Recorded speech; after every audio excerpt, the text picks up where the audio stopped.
बनी मम्मी दोबारा पहिला बार कोसी भराई बानी भखले अमाजी भारा। अरे सुनी देवर जी उखियाली यादी भइल बड़े रौरे भतीजे भतीजे।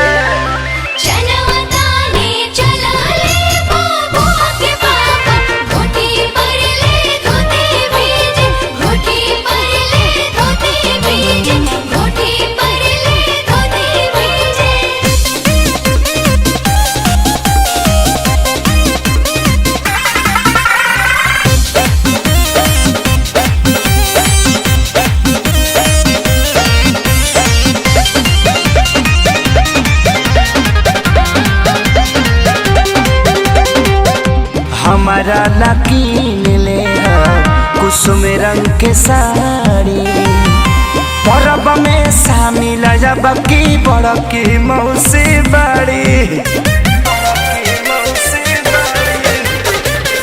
हमारा लकीन ले कुसुम रंग के साड़ी परब में शामिल जब की बड़की मौसी बाड़ी। आ छोटा को के ले हम छागल आ नीम मिठौआ गागल रहे मार्केट में दूरी बना के अभी नइखे कोरोना भागल। अरे भैया के फेरा में जानी रहब कि नीलब कपड़ा निज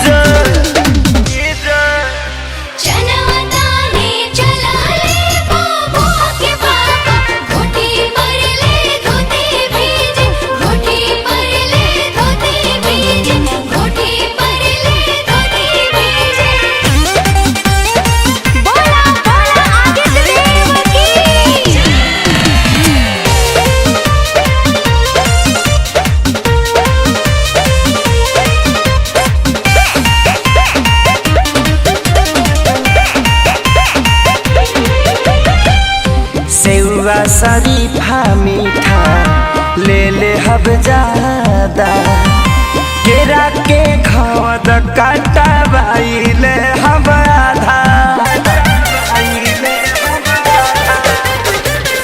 सेवा शरीफा मीठा ले हब ज्यादा केरा के खवद काटा बाइले हब आधा।